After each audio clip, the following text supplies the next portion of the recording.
There was a long war between the house of Saul and the house of David, and David grew stronger and stronger, while the house of Saul became weaker and weaker. The sons were born to David at Hebron. His firstborn was Amnon of Ahinoam of Jezreel, and the second Chileab of Abigail, the widow of Nabal of Carmel, and the third Absalom, the son of Maacah, the daughter of Talmai, king of Geshur, and the fourth Adonijah, the son of Higgith, and the fifth Stephanethiah, the son of Abital, and the sixth Ithream of Eglah, David's wife. These were born to David in Hebron. While there was war between the house of Saul and the house of David, Abner was making himself strong in the house of Saul. Now Saul had a concubine whose name was Rizpah, the daughter of Ahiah. And Ishbosheth said to Abner, "Why have you gone into my father's concubine?" Then Abner was very angry over the words of Ishbosheth, and said, Am I a dog's head of Judah? To this day I keep showing steadfast love to the house of Saul, your father, to his brothers, and to his friends, and have not given you into the hand of David. And yet you charge me today with a fault concerning a woman. God do so to Abner and more also, if I do not accomplish for David what the Lord has sworn to him, to transfer the kingdom from the house of Saul and set up the throne of David over Israel and over Judah, from Dan to Beersheba. And Ishbosheth could not answer Abner another word, because he feared him. And Abner sent messengers to David on his behalf, saying, To whom does the land belong? Make your covenant with me, and behold, my hand shall be with you to bring over all Israel to you. And he said, Good, I will make a covenant with you. But one thing I require of you, that is, you shall not see my face unless you first bring Michal, Saul's daughter, when you come to see my face. Then David sent messengers to Ishbosheth, Saul's son, saying, Give me my wife Michal, for whom I paid the bridal price of 100 foreskins of the Philistines. And Ishbosheth sent and took her from her husband Paltiel, the son of Laish. But her husband went with her, weeping after her all the way to Bahurim.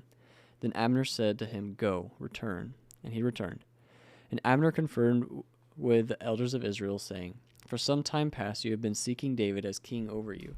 Now then bring it about, for the Lord has promised David, saying, By the hand of my servant David I will save my people Israel from the hand of the Philistines, and from the hand of all their enemies. Abner also spoke to Benjamin, and then Abner went to tell David at Hebron all that Israel and the whole house of Benjamin thought good to do. When Abner came with 20 men to David at Hebron, David made a feast for Abner and the men who were with him. And Abner said to David, I will arise and go, and will gather all Israel to my lord the king, that they may make a covenant with you, and that you may reign over all that your heart desires. So David sent Abner away, and he went in peace. Just then the servants of David arrived with Joab from a raid, bringing much spoil with them. But Abner was not with David at Hebron, for he had sent him away, and he had gone in peace. When Joab and all the army that was with him came, it was told Joab, Abner the son of Ner came to the king, and he has let him go, and he has gone in peace.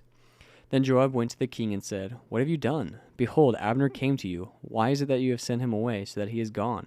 You know that Abner the son of Ner came to deceive you, and know you're going out and you're coming in, to know all that you are doing. When Joab came out from David's presence, he sent messengers after Abner, and they brought him back from the cistern of Sirah. But David did not know about it. And when Abner returned to Hebron, Joab took him aside into the midst of the gate to speak with him privately. And there he struck him in the stomach, so that he died, for the blood of Asahel his brother. Afterward, when David heard of it, he said, I and my kingdom are forever guiltless before the Lord for the blood of Abner the son of Ner. May it fall upon the head of Joab and upon all his father's house, and may the house of Joab never be without one who has a discharge, or who is leprous, or who holds a spindle, or who falls by the sword, or who lacks bread.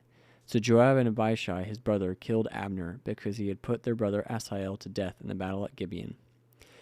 Then David said to Joab and to all the people who were with him, Tear your clothes and put on sackcloth, and mourn before Abner.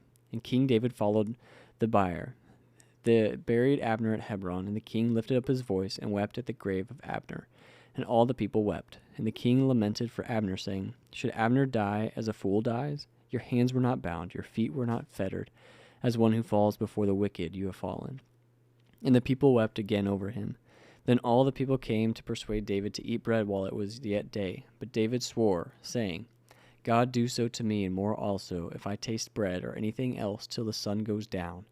And all the people took notice of it, and it pleased them, as everything that the king did pleased all the people. So all the people and all Israel understood that day that it had not been the king's will to put to death Abner the son of Ner. And the king said to his servants, Do you not know that a prince and a great man has fallen this day in Israel? And I was gentle today, though anointed king. These men, the sons of Zeruiah, are more severe than I. The Lord repay the evildoer according to his wickedness.